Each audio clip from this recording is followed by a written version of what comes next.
Welcome. We appreciate you all joining us this afternoon. Amy and I today, we're both from the Medallia advisory team. So we're here to talk about something that we ourselves spend a lot of time on with organizations. And that's really about turning the insight that's being captured into storytelling. What I'm hoping to do today, as well as Amy, is give you some examples, but also the objective is for you to walk away with an actual framework that you can be using within your own organizations as you start thinking about how you can become better equipped to tell the necessary story to key stakeholders in your organization. What I'd like to do is start with just a little bit of a mind bender, if you will. So I'm going to walk through a few pictures, and how you should think about this is what of all of these things are similar in nature. So the first one being listening to a song. The second, four sun salutations. The third, reading a few pages of a book with your child. Fourth, making your bed. Fifth, brewing coffee. And the sixth being reviewing about 10 slides in a PowerPoint presentation. Is there anything out there that you find similar in nature to this? And you don't have to answer me, but just think about it. Because most of you are sitting there thinking, no, there's really not a whole lot of commonality when looking at these individual situations. And yes, some of that is true. They're different situations, different people, different circumstances, you name it, lots of variation. But at the end of the day, there is one thing that is similar across all of these. And that is, on average, each of these takes about 3 minutes to accomplish. As we're hearing some of these stories today, have that in the back of your mind of what that 3 minutes really means. And what's super critical about this, in particular, for the last one that I showed you about reviewing slides, is everybody in this room can relate to reviewing slides, right? And more so, what it takes in our positions to create PowerPoint presentations and insights decks and slides after slides after slides, and make sure that we're getting our point across. But what often happens is we have a perception of how our deck is going to show up, but on the receiving end, they're not viewing it the same way. So, what is the reality? Yeah, the reality is that you've got about 3 minutes, especially with an executive audience. And that means you've got 3 minutes of attention, 3 minutes of cognitive bandwidth, 3 minutes before the next meeting, fire they need to pull out, discussion they need to have happens. And it's not because your audience or your recipients don't care about the topic that you're reviewing with them. It's that because attention is frankly scarce for all of us, right? And so you've got about 3 minutes. So in that, here's the real question that I think all of us should be asking ourselves. If you've only got 3 minutes, what do you want them to understand? What do you want them to remember? What do you want them to do next? Because in those 3 minutes alone, data isn't going to win. Volume isn't going to win. More slides are certainly not going to win. What is going to win is a story that surfaces the tension, a story about real people with real consequences, a story that boils complexity down to something decisive. For the next few minutes, we want to take you through an example. I want you to imagine that you work for our fictitious company, Anchor Credit Union. You're part of the executive team and you're here today to make a decision. Okay, the decision on the table is whether or not to deploy a new teller platform across all of your branches. And now don't panic if you're not in financial services, you don't need to know what that is. What you do need to know is this is not a small decision, okay? It's going to affect every member of your front line. It's going to have a huge impact on member satisfaction, so your customer satisfaction. It affects cost significantly, profitability, the long-term growth, and potential to bring on new products. So it's a big decision. And Jeni is going to play the role of an experienced professional on your team. She is bringing you the pilot results for this teller platform today. And she's done the work. She's analyzed all the data. She's crunched all the metrics. She's brought you what every executive dreams of, a 10-point PowerPoint deck, right? And we are going to give her 3 minutes to do it. As Jeni shows you this deck, I want you to stay in the role of an anchor executive. Okay. You're not going to be evaluating her slides as CX or EX professionals.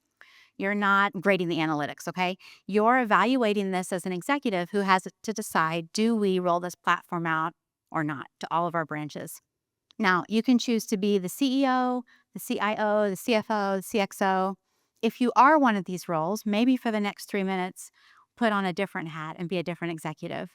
If you're not an executive, I want you to choose a role that is not someone you usually partner with, not necessarily your biggest champion. Maybe, if you're feeling brave this afternoon, choose to put on the hat of the executive that might often be the most challenging for you. This is the executive hat that you're going to wear as Jeni walks through the deck, because the same deck can feel very different depending on what seat, what point of view you have. Okay, are you guys ready? Hey, Jeni, take us away. Okay, so remember, I'm the CXEX professional and I have 3 minutes to wow my decision makers. Okay, so what I want to start with is the executive summary. I'll break it down for everyone, make sure everybody is crystal clear on the purpose of why we did the pilot to begin with. So, Apex was selected through the RFI. And most of that, they were chosen for their potential to replace both teller and lending platforms. So, the end goal here is for potential savings of $21 million annually. We decided to do the pilot phase with the central region in Q4. And some of the highlights that we have here: the highest system uptime of all regions in this central region. So, system wide, we're looking good, fastest load time of all regions. However, where we saw some declines had to do with member satisfaction, payroll expenses increased, and associate tenure and engagement both declined as well. Here's another summary with the results, and we're breaking it out by the specific regional breakdown. So you can see here in the summary that across the regions, Central, just like I said before, has an uptime and a system load time that's increased, but the rest of these metrics have declined in nature. So now we go into the individual metrics themselves, the system uptime. So once again, it looks as if the central region has had the highest system uptime. And you can also see, however, that all of the other regions are an acceptable time frame. And the districts themselves, if you break it down by this particular region, are all kind of close to that 100% mark. We did have a blip in P1 with an issue, but it didn't necessarily pertain to the outcome of this. Then we have the load time, very similar in nature. Central region had the fastest load time. We obviously want to make sure that it's tied to some sort of ROI if we begin to get the fastest load time. So that is tied to, more revenue as far as what we're looking for across the board. Where we start to see some differences is with the member satisfaction. So, interestingly enough, Central was the only region to experience declines, and you can see that across the board. What you can also see is some of the key text to analytics topics that we're seeing: long lines, drive through wait, those types of things, with verbatim comments that help support that. Most of the other districts in the region also decline, with the exception of Districts 7 and 11, which both increased as far as member satisfaction. Then we look at payroll. Central region payroll increased, as we saw. A part of this has to do with the different districts that I just talked about, 7 and 11. Both of those, we conducted very specific training that was associated with it during the month of October. So we're seeing a little fluctuation there. We're also seeing some declines in associate engagement. So again, central region, as comparison to the other regions, we're seeing declines in things like associate engagement, tools needed to perform job. So drop-offs there. Also, we're seeing an uptick for District 7 and 11 in associate engagement change. So what are our next steps with these learnings? What we'd like to do is calculate ROI of the system uptime. We want to consider extending the pilot in the central region to see if member satisfaction stabilizes. We want to review exit interviews to see if Central's lower turnover was attributed to the system itself. We'd also like to conduct in-branch time studies to validate wait times And finally, revisit the two other competitors with a deeper dive on member satisfaction to learn more about them as well. Go ahead and stay in the role of the executive that you chose, right? If you're the CEO, I want to ask you, did you hear a clear recommendation? If you're the CIO, is the decision simpler or harder now? If you're the CFO, can you tell us what the risk return trade off is? And if you're the CXO, do you feel like screaming or just running out of the room right now? The decision isn't easy, and that's not because this data is bad. In fact, it's a solid deck. It's responsible. It covered all of the aspects of the pilot. It's real work, represents a real analysis that we've seen. So, if this deck felt familiar to you, though, I want to say that's not coincidental. Jenny and I work with a lot of folks in this field, and this is the most common type of executive readout we see in experience management. Okay. Region by region comparisons, metric over metric trend lines, right? You've got opportunities surface, risk called out. You've always got this next step, a lot of next step, potential next steps at the end, right? It was meant to feel familiar, right? I know probably I can see some heads nodding. Many of you have probably presented a deck like this. I know I certainly have many times. And the challenge isn't the rigor that's put into it, right? Or the thoroughness or the relevancy of it. The challenge is that this deck doesn't make the decision clearer.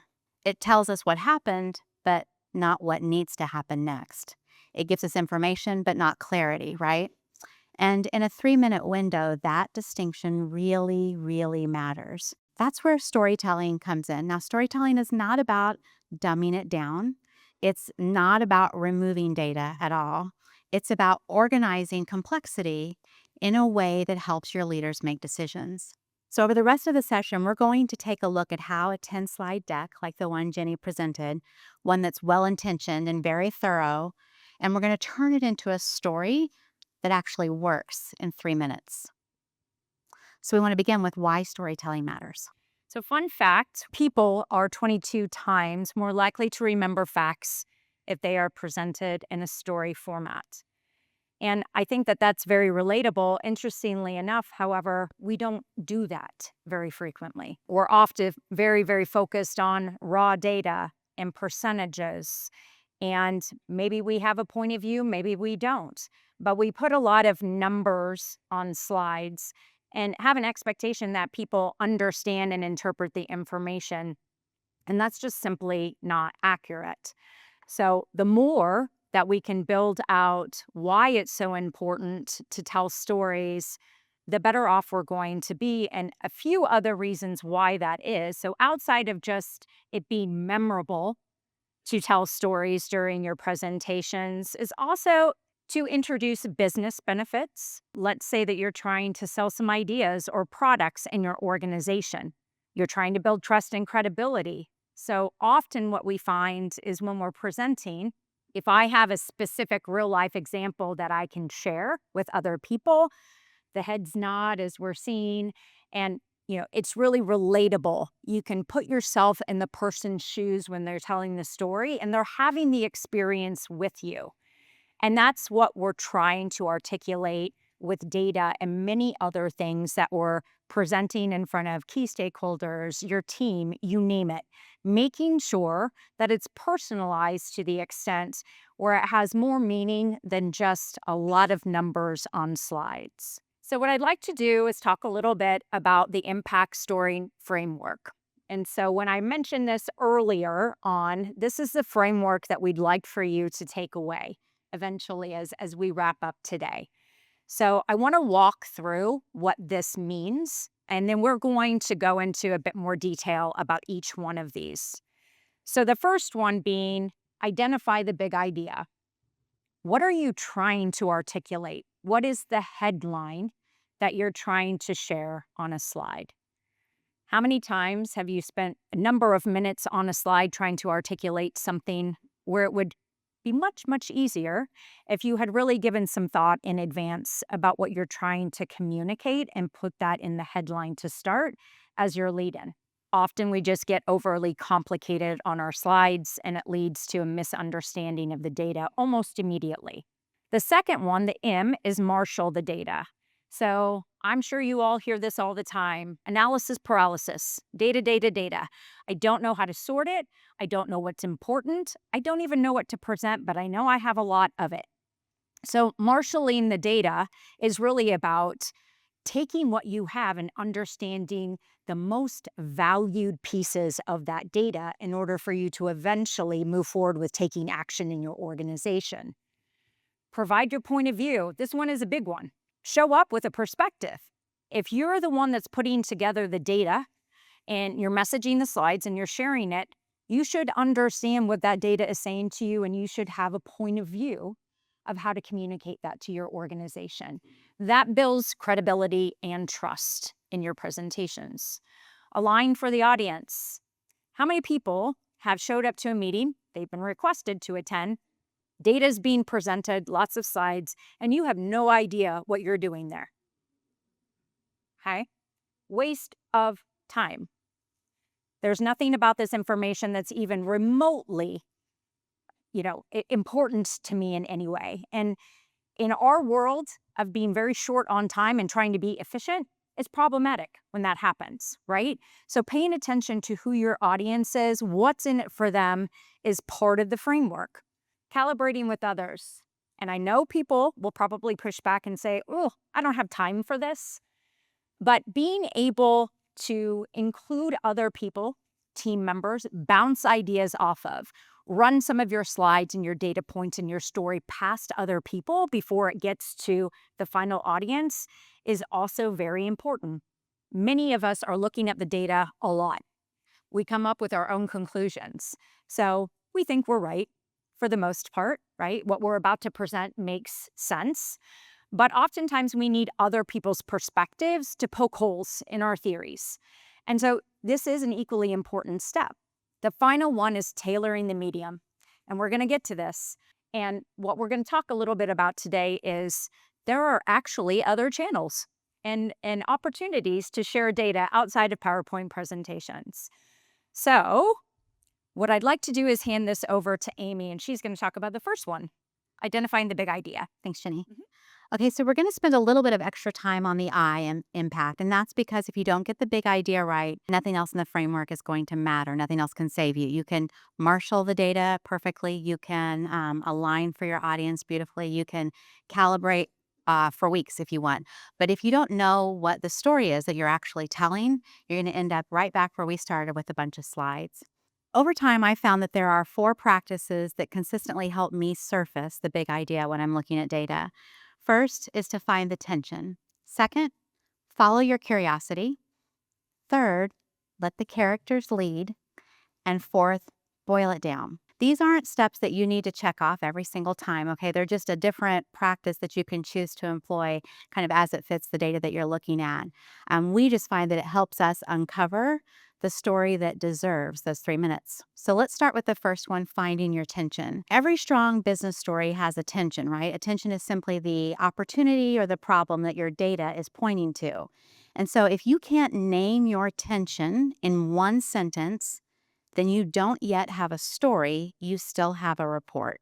In experience work, we tend to see attention show up in kind of 4 different ways: either a gap, a trade-off, a risk, or a missed opportunity.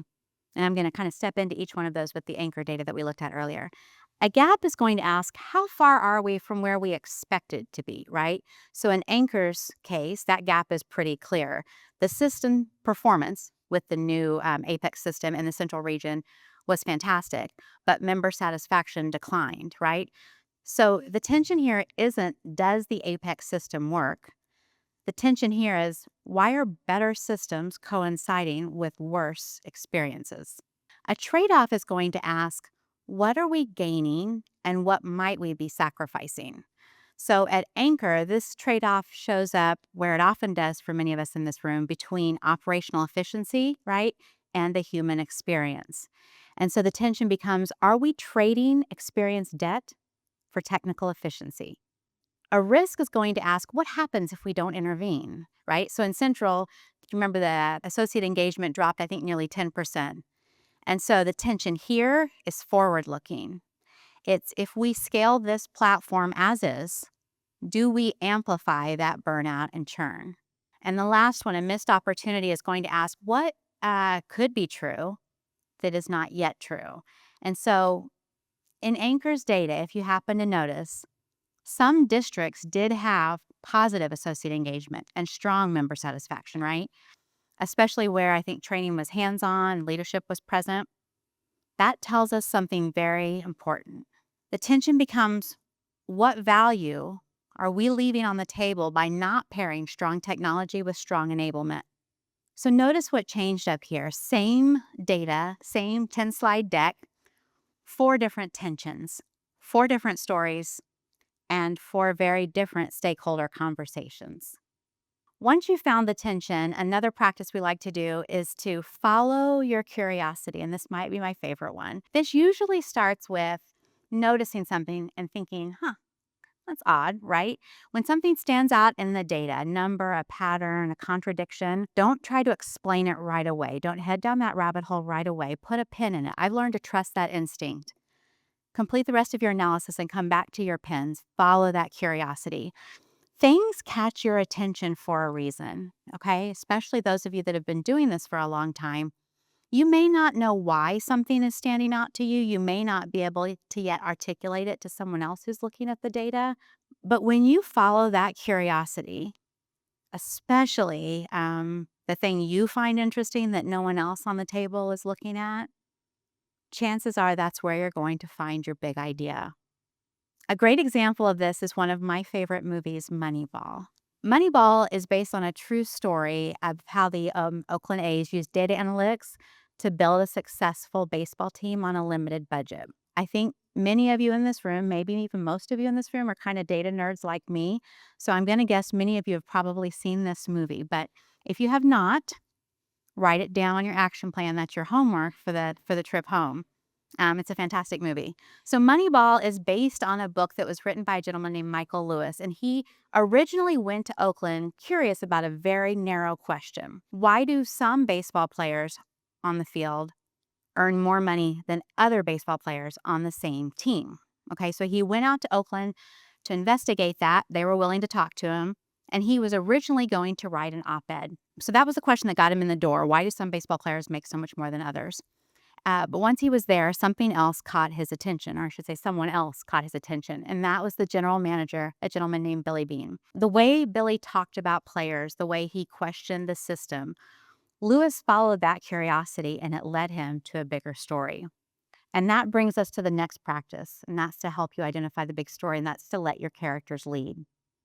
Michael Lewis, the author, didn't decide in advance that Billy Bean was the story, okay? He discovered it by paying attention. Remember, he was out there for something else, but he was curious about Billy. And so the more he learned about Billy, the more he wanted to know. If you've read the book or seen the movie, you know that the story really emerged or evolved from a place where Billy Bean himself began his own baseball career. So he was overvalued as a young recruit and then wasn't successful, and that haunted him enough to later, as a manager, reinvent how players were recruited and ultimately valued. So what started as an op-ed turned into something much more compelling about how we value talent. And that's what led to Michael Lewis writing a book, which became a very popular movie. The same thing happens to us in experience data, maybe not with Brad Pitt, but the same thing happens with us. And that's that it's very easy to stay focused on the story you're there to report on, right? So in the Apex example, we could be saying that has a lot of operational efficiencies, has the potential to save us a lot of money, but it's going to cost us in member and associate engagement. So kind of that's our story. But if you follow your curiosity, some characters besides the central region begin to stand out, and that's Districts 7 and 11. Despite everything happening on this very busy slide in the central region with member satisfaction, Districts 7 and 11 actually performed very well. Satisfaction was higher, and with all the numbers on the slide, you almost miss it, right? See, they're over there to the right, and maybe some of you did. That Districts 7 and 11 actually had higher member satisfaction, not just than the other districts in the central region, but higher than all of the other regions.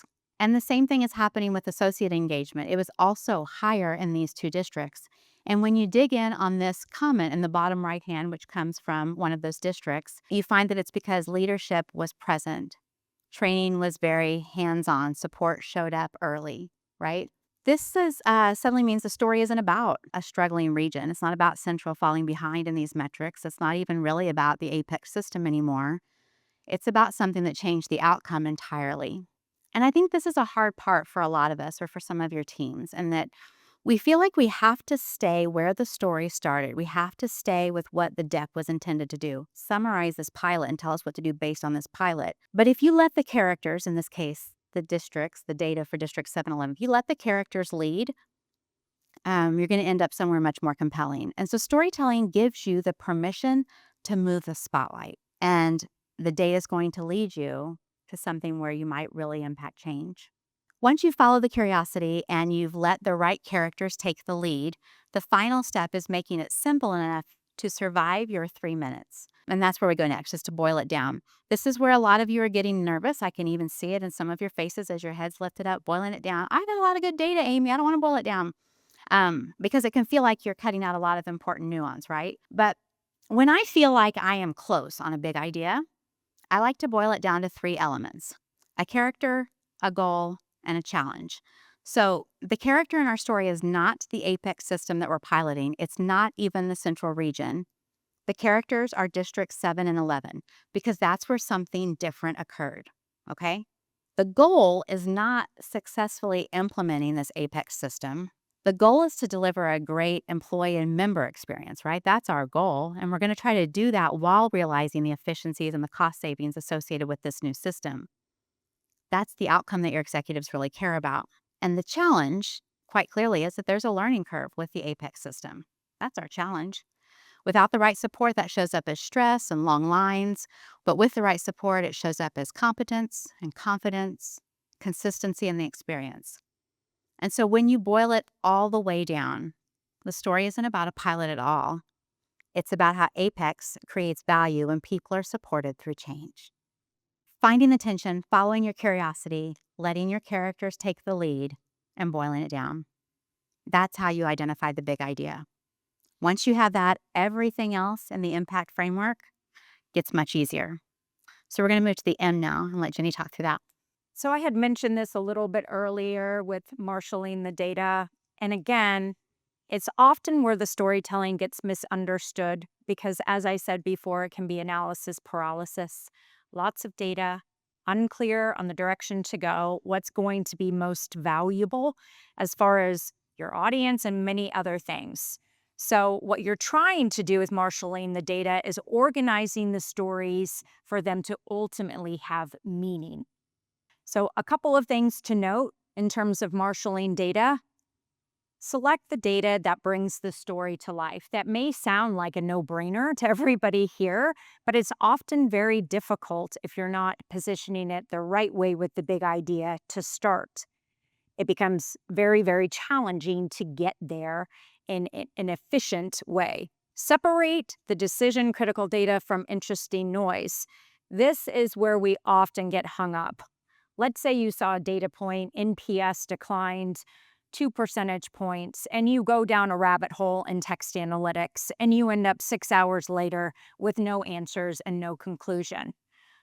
Not a great way to spend your time. So, making sure that you're understanding where you want to spend time is super critical. And this is the biggest one. If you can take away anything when you think about that 10-slide deck, you can actually leave data behind. You don't have to put everything in every single slide. You can start at the high level with the most important parts, and then you can go a step further if and when necessary. So this is a great example of a slide. It was a nice to have, but wasn't necessarily important or overly relevant to the story that we were trying to tell. The answer is no. It was good to validate, but put it in the appendix.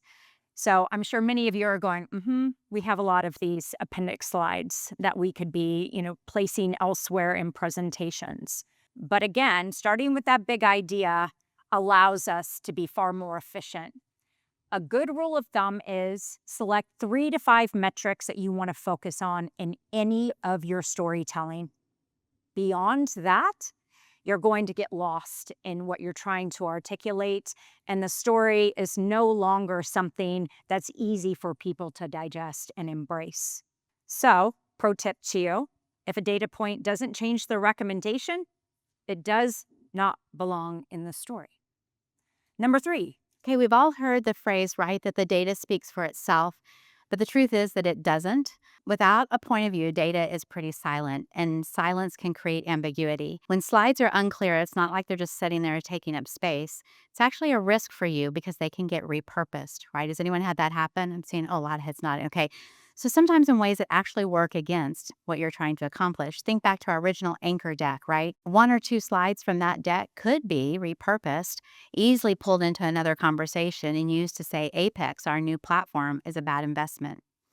So that may not be the story that you meant to tell, but without providing your point of view, it becomes a possible interpretation, right? The data was there. So the reason it's really important for us to provide a point of view, I think, is that we also have a tremendous responsibility here. Most of you in this room, I would say, know your CX and or EX data better than anyone else in your organization. So just handing it over and hoping it lands correctly isn't neutral. It's actually very, very risky. Maybe even, I would venture to say, irresponsible. When you marshal the data and provide your point of view, you're going to protect the meaning of your work. You make it harder for the story to be misunderstood, right? One simple way to clarify your point of view is to try to write it as a complete sentence. For example, we want leadership to invest in both change management and in Apex. So I boiled it down to one sentence. That's my point of view. It's going to reframe your work as purpose built. And I want to say too that your verb really matters here. So many times I see a point of view that doesn't even have a verb, but if you have a verb in your point of view, and you should, it needs to be important that you really think about it. Are you asking leadership to invest in something? Are you asking them to change something, to stop something, to test something? Be very intentional with your verb. Now, there are a lot of storytelling frameworks out there that will help you structure your point of view. There's like things like Hero's Journey, 3-act structure, and you guys will all get these slides. So I encourage you to kind of research some of these different storytelling structures for organizing your point of view. But for business storytelling, I personally like the pyramid principle. Is anyone in here familiar with the pyramid principle? So it's where it's a really simple and persuasive framework for your point of view. You lead with your answer, your main point. That's the first thing you share. Then you support it with a small number. I think Jeni said 3 to 5 metrics tops, right?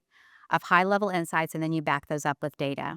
You know, before I came to work at Medallia as an advisor, I worked in retail for a long time. And very early in my time as a CX professional, before CX was cool, I reported to this president of retail for our organization. And he was fantastic. Like, he really genuinely cared about our customer experience. He was sharp. He got stuff done. And I think he really trusted me. But I found that anytime I brought him a point of view, like a recommendation on something, we very rarely could get through that without him interrupting me a lot and taking us down sidetracks. And because he had so little time, sometimes I would walk out of meetings with him and quite literally think, I don't think he even knows what my point of view was, you know? And then we did this team building thing. He wasn't a part of it. It was for my immediate team, whereas like a personality test. Some of you have probably done lots of different versions. This one was called True Colors. And I learned that I'm a green. And a green means that you're very analytical, you love data, you love kind of nerding out over charts and things like that. And I learned that many times leaders in our organization were a color orange. And orange meant that you don't need a lot of data. You want to make a decision quick. It's a very common color. Orange is a very common color for leaders to become. And I'll never forget when the facilitator of this team building said a phrase that really stuck out to me. She said, "Oranges want you to spare them the labor pains and just give them the baby." And I thought, oh, that's Bill. Like, that's Bill. And so I started immediately doing that. When I would meet with him, I would go in, even though I really wanted to start with, here's the problem and how I found it. And here's all the data and all the weeks I spent working on it and all the different alternatives I considered. I wanted to start there, but I didn't. I flipped it into this pyramid where we started with our main point. And then the data's there, right? I'm a green. I'm going to have data for weeks. So he could poke and we could go anywhere we wanted. But because I started leading with that main point, stuff started getting done. And that's where we really, really took off. I later talked to Bill about it and he laughed and he laughed and he said, "Yeah, I mean, you do love the labor pains." So for I try not to be offended. There's some truth in that. For Apex, the main point is that we want to invest in Apex system and change management, right? And then the top three insights would be about the savings, the member satisfaction, and the associate engagement. One tip I'd like to offer for finding your point of view, if you're struggling, if you're looking at a lot of data and you're saying, honestly, Amy, I don't have a point of view on this. It comes from Nancy Duarte, who authored a fantastic book called Data Story. If you've not read that book, highly recommend it. Nancy says, when you need to shift into creative mode, move into a different space than the one in which you crunch your numbers. Signal to your brain to work in a different modality by changing your work area. All right, so we've identified the big idea, marshal the data, provided our point of view. Jeni talked to us about A. Yes. So aligning for the audience. Once again, quite frequently, we walk into rooms, we present, we're not quite sure who's going to be there. Hopefully, we do have some sort of preview into who's going to be in attendance. There's a variety of different roles and responsibilities in organizations, as you just saw in the example early on of wearing different hats. So it's equally critical for us to understand who the audience is that you'll be sharing the data with and making sure that there's value across the board, across the organization. And it's even more important when we think about how we're pursuing things like omni-channel and a variety of different parts of the organization to bring them in. So, understanding who is my audience and what do they care about is very critical. This is where you really pressure test your story, right? Before it ever makes it into a deck or a dashboard or into a meeting. One way we like to recommend you do this is what we call the coffee bar test. So the idea is really simple. Can you explain your idea or share your finding with a colleague in a casual setting? And this is where you're going to actively look for blind spots. Okay. So when you share your story with others, pay attention to the questions that they're asking. Are they confused about the big idea? Are they jumping to conclusions that you didn't intend? This step is going to help you anticipate objections from your final audience. So calibrate it with others. And then, Jeni, that brings us to our final letter. T, tailor the medium. So, as I mentioned before, not everything has to be in PowerPoints, and I know that's soul crushing for many of us here, but that is the truth. So, again, as you think about the framework that we just talked through, thinking about your audience, all of those things tie back to this, right? So, it's not just about who you're presenting to, but it's how you're presenting the information. How do they ingest? What do they find to be meaningful? And unfortunately, PowerPoint isn't always the way to go. So just make sure that you're thinking through other avenues, maybe even getting their opinion on what's going to work best for you when we come to the table in these meetings. But I can say with certainty, 30 slide decks to key decision makers is not working. Okay. And the reason that we spent all of this time going through the framework is to reach this point, which consolidates what we were trying to do with the original story and the impact framework. Ultimately, we wanted to consolidate this in a way using each of those steps to make sure that as a takeaway based off of the original slides, there are things that can be actioned on because ultimately, when you're presenting this, it's not just about next steps because that goes out into the universe. Nobody even knows what the role or action is when you leave generic things like that as a leave behind in slides. What does stick is something of this nature. Okay. So, this is the new version of the story, and it's not a different story. It's the same data points that we already covered, but it's now consolidated into a summarized format. So, what is the big idea here? Hopefully, it's pretty clear to all of you. Anchor must invest in Apex and change management. So, they did a great job of the system, but there were some nuances going on with member satisfaction and associate. We marshaled the data to understand by piloting first, unpacking what were the things that were going to be most important. We also shrunk down the three things that we really wanted to say in this. And again, it had to do with ROI, saving 21 million. We were able to deliver on that. But there were other things associated with it to be ultimately successful and to be able to form recommendations for key stakeholders of what they can be doing with this. So again, summarized, efficient, straightforward. And the beauty of this is if anybody in the room had a question and needed additional detail or insight, they could click into that and they would find additional data, additional slides. But you're not absorbing everybody's time in the audience talking about things that may not be meaningful for everybody in the room. All right. So as we close today, I just want to come back to where we started, which was that original 3 minutes, right? That's the window that most of us are going to have to influence change in our organization. And I hope that we've convinced you that if you walk into those 3 minutes as data people, you're going to be informing. But if you choose to show up as a storyteller, you're going to be influencing change. Every one of you in this room is sitting on data that's very powerful and can make a huge difference for your organization.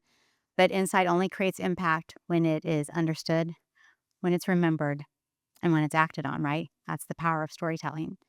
We've got some resources. As I mentioned, you'll get these slides. Here are some of the resources that we love. If you want to go further on this, please add the movie Moneyball to your list. That's on this resource list too.